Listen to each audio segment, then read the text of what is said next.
અરબી સમુદ્રમાં ડિપ્રેશન નબળું પડ્યું। રાજ્યમાં હજુ પણ વરસાદી માહોલ છે। કેટલાક વિસ્તારમાં માવઠાની આગાહી છે। વહેલી સવારથી વાતાવરણમાં ધુમ્મસ જોવા મળ્યું અને ગાઢ ધુમ્મસને કારણે લોકોને પરેશાનીનો સામનો પણ થયો હતો। રાજ્યમાં હજુ પણ વરસાદી માહોલ છે અને નવેમ્બરમાં વરસાદની સ્થિતિ સમયાંતરે જોવા મળવાની છે। અરબી સમુદ્રમાં ડિપ્રેશન નબળું પડ્યું છે।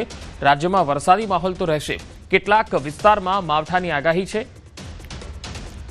વાતાવરણમાં ધુમ્મસ પણ છવાયેલું છે। આજે વહેલી સવારથી જ વિવિધ શહેરોમાં વાતાવરણમાં ધુમ્મસની ચાદર ફેલાયેલી જોવા મળી, જેના કારણે વિઝિબિલિટીમાં ઘટાડો થયો હતો।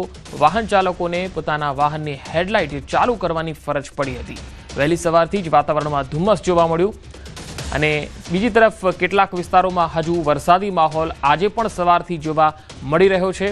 રાજ્યના કેટલાક વિસ્તારોમાં આજે કમોસમી માવઠાની આગાહી છે જ અને 2 નવેમ્બર સુધીની આગાહી હતી, એટલે આજે પણ આ આગાહી રહેશે અને આજે દક્ષિણ અને સૌરાષ્ટ્રના ભાગોમાં વરસાદની સંભાવના બનેલી છે। સાથે સાથે આજે સવારમાં ધુમ્મસની ચાદર પણ જોવા મળી। વધુ માહિતી મેળવીએ સંવાદદાતા વિભુ પટેલ મારી સાથે જોડાયા છે। વિભુ, આજે સવારથી જ ધુમ્મસની ચાદર વિવિધ શહેરોમાં જોવા મળી। ખાસ કરીને અમદાવાદમાં પણ આપણે જોયું વિઝિબિલિટી ઘટી ગઈ છે। હાલ આગાહીની જો વાત કરીએ તો અમદાવાદ, ગાંધીનગર સહિત બીજા કયા કયા વિસ્તારોમાં હજુ નવેમ્બરમાં વરસાદની સ્થિતિ રહેશે?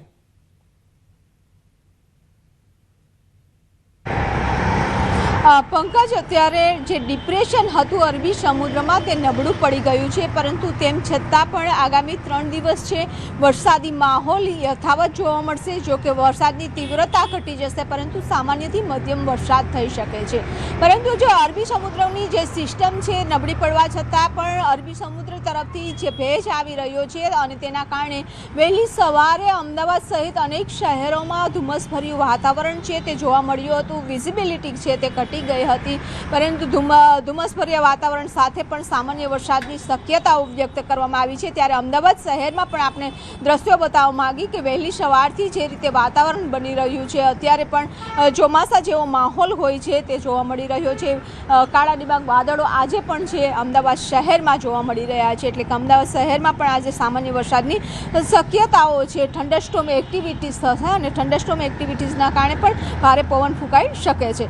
પરંતુ જે રીતે અત્યારે વાતાવરણ જોવા મળી રહ્યું છે તે હવામાન નિષ્ણાતોનું માનવું છે કે 18 નવેમ્બર બાદ પણ ફરી એક વખત છે વાદળછાયું વાતાવરણ બની શકે છે। છૂટાછવાયા વરસાદી ઝાપટા પણ પડી શકે છે, કારણ કે 18 નવેમ્બરે ફરી એક સિસ્ટમ છે તે ડેવલપ થશે અને તેના કારણે ગુજરાતના વાતાવરણ ઉપર અસર થશે। જો કે આ માવઠાના મારને કારણે ખૂબ જ મોટું નુકસાન છે તે ખેડૂતોને જોવા મળી રહ્યું છે। જી વિભુ, આભાર માહિતી આપવા માટે। તો અમદાવાદમાં પણ વહેલી સવારથી જ વાતાવરણમાં ધુમ્મસ છવાયેલું જોવા મળ્યું અને વિઝિબિલિટીમાં ઘટાડો જોવા મળ્યો। અરબી સમુદ્રમાં ડિપ્રેશન નબળું પડ્યું છે, પરંતુ વરસાદી માહોલ આજે યથાવત રહેશે। અમદાવાદમાં ખાસ અરબી સમુદ્રમાં જે ડિપ્રેશન બન્યું છે એ નબળું પડ્યું છે, છતાંય વાતાવરણ, ગુજરાતનું જે વાતાવરણ છે તેની અસર જોવા મળી રહી છે। હજુ 3 દિવસ સામાન્યથી મધ્યમ વરસાદની આગાહી છે। અમદાવાદ શહેરમાં વહેલી સવારથી ધુમ્મસભર્યું વાતાવરણ જોવા મળ્યું। વિઝિબિલિટી ઘટતા વાહન ચાલકોને પરેશાનીનો સામનો કરવો પડ્યો। ધુમ્મસભર્યા વાતાવરણમાં હવામાં ભેજ હોવાનો પણ અહેસાસ થયો। માવઠાના મારથી ખેડૂતો પરેશાન છે, તો બીજી તરફ બેવડી ઋતુથી જનતા પણ પરેશાન છે। સમગ્ર રાજ્યની અંદર કમોસમી વરસાદ વરસી રહ્યો છે, ત્યારે અમદાવાદ શહેરની વાત કરીએ તો અમદાવાદમાં પણ વાતાવરણ પર અસર જોવા મળી રહી છે। આપ જોઈ શકો છો દ્રશ્યની અંદર વહેલી સવારનો આ ટાઈમ છે અને જે વિઝિબિલિટી છે તે વિઝિબિલિટી ખૂબ જ ડાઉન જોવા મળી રહી છે। જોઈ શકો છો આપ જે હાઈવે ઉપરના દ્રશ્યો છે, દૂર સુધી માત્ર ને માત્ર ધુમ્મસ જ જોવા મળી રહી છે। પરિણામે વાહન ચાલકો છે તેઓએ વાહન ચલાવવામાં ક્યાંક ને ક્યાંક તકલીફનો સામનો કરવો પડી રહ્યો છે। વહેલી સવારે પણ વાહનોની લાઇટો ચાલુ રાખવી પડે છે। જોઈ શકો છો આપ દ્રશ્યની અંદર લગભગ 7:45-8 વાગ્યાનો સમય થઈ ગયો છે, તેમ છતાં જે વિઝિબિલિટી છે તે કેટલી ડાઉન છે। આ બિલ્ડિંગ છે તે બિલ્ડિંગનો ટોચ ઉપરનો જે ભાગ છે તે ભાગ જોવામાં પણ ક્યાંક ને ક્યાંક તકલીફ પડી રહી છે, એટલે સ્પષ્ટપણે અંદાજ લગાવી શકાય છે કે રોડ ઉપરની જે વિઝિબિલિટી છે તે કેટલી હોઈ શકે છે। વાહન ચાલકો છે તેમણે વાહન ચલાવવામાં પણ ભારે તકલીફ પડી રહી છે, કારણ કે જે સ્પષ્ટપણે આગળનું જે દ્રશ્ય છે તે જોઈ શકાતું નથી, એટલે ક્યાંક ને ક્યાંક કમોસમી વરસાદની અસર વાતાવરણ પર પડી હોય તેવું લાગી રહ્યું છે। કેમેરામેન નિલેશ સોસા સાથે ઋત્વિજ સોની, ન્યૂઝ 18 ગુજરાતી, અમદાવાદ। હવે બોટાદ શહેરથી પણ આવી તસવીરો આવી રહી છે। બોટાદ શહેરના મુખ્ય માર્ગો પર ધુમ્મસભર્યું વાતાવરણ છે। શહેરના પાળિયાદ રોડ, ભાવનગર રોડ પર ધુમ્મસની ચાદર છે। ગઢડા રોડ, સાળંગપુર રોડ સહિત આસપાસના વિસ્તારોમાં અસર જોવા મળી। વિઝિબિલિટી ઘટતા રોડ પર વાહન ચાલકોને હાલાકી પડી। લાઇટો ચાલુ રાખીને વાહનોને ધીમી ગતિએ ચલાવવા ચાલકો મજબૂર બન્યા। બોટાદ શહેર અને ગ્રામીણ પંથકમાં ધુમ્મસનું સામ્રાજ્ય છવાયેલું છે। વહેલી સવારથી જ બોટાદ શહેર અને આસપાસના ગ્રામીણ વિસ્તારોમાં ધુમ્મસની ચાદર જોવા મળી હતી અને વાહન ચાલકોને લાઇટ ચાલુ કરીને વાહન હંકારવાની ફરજ પડી હતી। તો રાજ્યના અનેક શહેરોમાં વહેલી સવારે ધુમ્મસનું વાતાવરણ જોવા મળ્યું છે।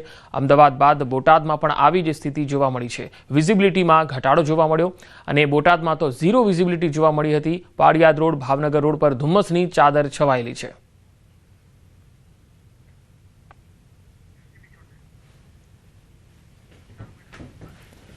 બોટાદ જિલ્લામાં તમે તસવીરોમાં જોઈ શકો છો કે એક તરફ વરસાદી માહોલ છે તો બીજી તરફ ધુમ્મસની ચાદર છવાયેલી છે। વરસાદને પગલે ખેડૂત હેરાન છે તો બીજી તરફ સામાન્ય જનતા વિઝિબિલિટીથી। જૂનાગઢના ભવનાથમાં વરસાદી માહોલ છે। ગિરનાર અને ભવનાથમાં ધીમી ધારે વરસાદ શરૂ થયો છે। ગિરનાર પર્વત પર જવા શ્રદ્ધાળુઓની ભીડ પણ જોવા મળી। પરિક્રમા રદ થતા શ્રદ્ધાળુઓનો ગિરનાર તરફ ધસારો જોવા મળી રહ્યો છે। તો જૂનાગઢમાં ભવનાથથી તસવીરો આવી રહી છે। ભવનાથમાં વરસાદી માહોલ છે। ગિરનાર અને ભવનાથમાં ધીમી ધારે વરસાદ શરૂ થયો। ગિરનાર પર્વત પર જવા માટે શ્રદ્ધાળુઓની ભીડ, પરિક્રમા રદ થવાથી શ્રદ્ધાળુઓનો ગિરનાર તરફ ધસારો વધ્યો છે।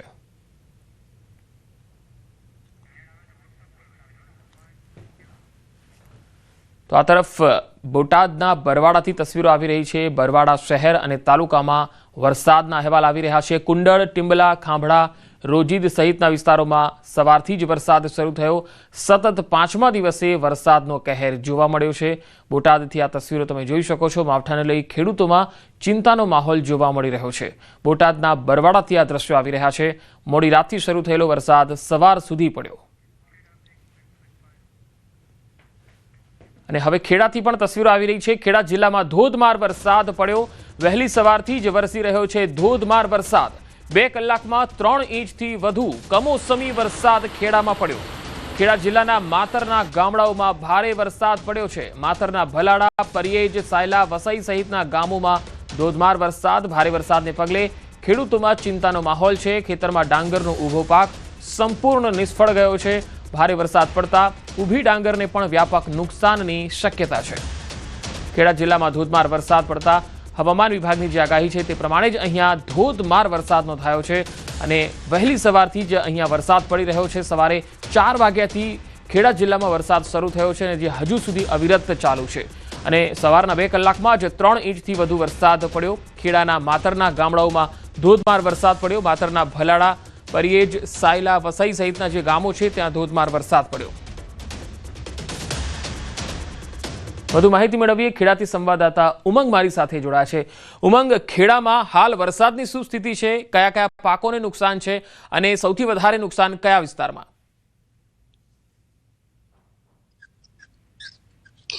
બિલકુલ ચોક્કસથી પંકજ, જે પ્રકારે વાત કરવામાં આવે તો હવામાન વિભાગની આગાહી પ્રમાણે છેલ્લા 4 દિવસથી કમોસમી માવઠાનો માર ખેડા જિલ્લાના ખેડૂતોને મારી રહ્યો છે। આજે વહેલી સવારથી ધોધમાર વરસાદ પડતો, જો કે અબી હાલ જસ્ટ 10 મિનિટ પહેલા જ અત્યારે સૂર્યોદયના દર્શન થયા છે। અઠવાડિયા પછી સૂર્યનો ઉદય થયો છે। કહી શકાય કે આજે વહેલી સવારે 4 વાગ્યાથી જે વરસાદ ચાલુ થયો હતો પંકજ, 2 કલાકની અંદર 3 ઇંચથી વધુ વરસાદ ધોધમાર પડ્યો હતો। ખેતરોની દશા દ્રશ્ય બધા જે તમે જોઈ શકો છો, ખેતરોમાં પણ જળબંબાકારની સ્થિતિ। તો બીજી બાજુ મહત્વની વાત કરવામાં આવે તો ડાંગરનો જે પાક છે પંકજ, એ પાકની અંદર તમે જોઈ શકો છો અત્યારે કે જે પાણી છે તે ફરી વળ્યું છે। સમગ્ર પાક જે ડાંગર છે સંપૂર્ણ નિષ્ફળ ગઈ છે। એક આશા બંધાયેલી હતી ખેડૂતોને, કારણ કે જે પ્રકારે કાપેલી પાક ડાંગર નુકસાન થતું હતું જે પ્રકારે વરસાદ, પરંતુ વધુ વરસાદ પડવાના કારણે હવે પછી જે ખેતરમાં ઊભો પાક હતો તે તમામ પાક અત્યારે પડી ગયો છે અને આ પાકની ઉપર પાણી ફરી વળ્યું છે અને તેના કારણે હવે આ ડાંગર છે તે હવે ખેડૂતના હાથમાં આવવા નથી। માત્ર આની અંદર હવે ખેડૂતે આ ડાંગરને કાઢવા માટે વધારાનો ખર્ચ કરવો પડશે। સૌથી મહત્વની વાત કરવામાં આવે પંકજ, તો ખેડા જિલ્લામાં 6 લાખ હેક્ટરથી વધુ ડાંગરનું વાવેતર થતું હોય છે અને આ વાવેતરની અંદર માત્ર 50,000 હેક્ટરમાં ડાંગરનો કાપ કરીને ડાંગર બહાર લવણી કરવામાં આવી હતી। બાકીની તમામ પાક છે તે ખેતરમાં હતો। ખેડૂતોને એક આશા બંધાયેલી હતી કે કમોસમી માવઠું આવ્યું છે, પરંતુ આ જે ડાંગરનો પાક છે તે ઊભો પાક છે તેને નુકસાન નહીં જાય, પરંતુ અવિરત પડી રહેલા વરસાદના કારણે આ સંપૂર્ણ પાક અત્યારે નિષ્ફળ ગયો છે। છે દ્રશ્યો બધા જે પ્રકારે તમે જોઈ શકો છો આ તમામ પાક છે તે અત્યારે પડી ગયો છે અંદર કહી શકાય કે અંદર પગ ડૂબી જાય એટલું ખેતરોમાં પાણી થઈ ગયું છે અને આ પાણી હોવાના કારણે હવે ખેડૂતના મોંમાં આવેલો કોરિયો છીનવાઈ ગયો છે મહત્વની વાત કરવામાં આવે તો ખેડા જિલ્લામાં અન્ય પાકોની વાત કરવામાં આવે તો કપાસ મગફળી જેવા પાકો પર આગળ કરવામાં આવતા હોય છે કપડવંત તાલુકાના જે ગામડાઓ છે ત્યાં આગળ કપાસનો પાક મગફળીનો પાક થતો હોય છે તે પણ અત્યારે પાણીમાં નિષ્ફળ ગયો છે બીજી બાજુ અત્યારે તમાકુની વાવેતરનો સમય છે તો ખેડૂતોએ જે તમાકુનું વાવેતર કર્યું હતું તેની પર પણ પાણી વરસાદ આવવાના કારણે તે પણ ક્યાંક ને ક્યાંક ધોવાયો છે કહી શકાય પંકજ કે આ વખતેનો જે કમોસમી માવઠું છે તે ખેડૂતોને કમર તોડી નાખી છે કારણ કે કહી શકાય કે 4 મહિના જેટલી મહેનત કરી ખેડૂતે ડાંગરનો પાક તૈયાર કરતો હોય છે સૌથી મહત્વની બીજી વાત કરું તો ખેડા અને આણંદ જિલ્લો એટલે કે ચરોતર પ્રદેશ મુખ્યત્વે પશુપાલક પર નિર્ભર હોય છે અને આ જે ડાંગર છે તેનું જે ઘાસ છે તે પશુઓને આખું વર્ષ દરમિયાન ખવડાવવા માટે સૂકા ઘાસ તરીકે તેનો ઉપયોગ કરવામાં આવતો હોય છે પરંતુ આ સંપૂર્ણ ઘાસ છે તે પણ નિષ્ફળ ગયું છે